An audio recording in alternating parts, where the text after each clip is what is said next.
Car daily మీరు check చేస్తే first ఏం చేసుకోవాలంటే ఇక్కడ ఇంజన్ ఆయిల్ గేజ్ ఉంటుంది. ఇగో ఇది ఇక్కడ రండి చూపిస్తాను.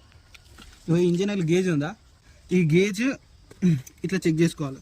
ఇప్పుడు ఇది ఈడుకుంది అంటే ఆయిల్ కరెక్ట్ ఉంది. నేను ఆయిల్ వేయించా మెయింటైన్ చేస్తున్నాను కాబట్టి ఇట్లా తిక్కు ఉండాలి. ఆయిల్ ఇట్లా నీళ్ళు ఉండొద్దు, ఇట్లా పట్టుకుంటే జిగుజిగు ఉండాలి, ఇట్లా జిగుజిగు ఉండాలి.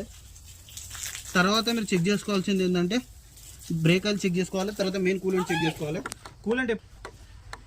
కూలెంట్ ఎప్పుడైనా సరే ఫుల్ ఉండాలి కూలెంట్. మెయిన్ విషయానికి వచ్చేసరికి బండి ఎయిర్ పట్టినప్పుడు ఈ పెట్రోల్ బండ్లకి ఏంటంటే ఇక్కడ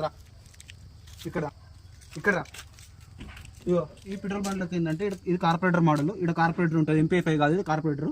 సో ఇది ఈ పైప్ అవుతుందో ఇది డైరెక్ట్ ట్యాంక్కి ఇంజెక్ట్ అయి ఉంటుంది. ఇది మెకానికల్లీ ఫ్యూల్ అనేది సర్క్యులేట్ అవుతుంది. సో ఫ్యూల్ అనేది ఈడికెళ్ళి కార్పొరేటర్లకు సప్లై అవుతుంది, కార్పొరేటర్లకు వెళ్ళి డైరెక్ట్ ఇంజిన్లోకి పోతుంది. సో ఇదైతే ఎయిర్ ఫిల్టర్, ఇది ఎయిర్ ఫిల్టర్ చేసి ఇంకా ఇంజిన్లోకి పంపిస్తుంది. ఎప్పుడైతే ఫ్యూల్ ఎయిర్ మిక్చర్ అవుతుందో అప్పుడు బండి అనేది స్టార్ట్ అయిపోతుంది.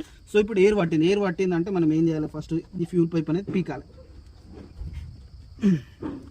ఇంకో పీకి ఫస్ట్ ఏం చేయాలి, పెట్రోల్ గుంజాలి.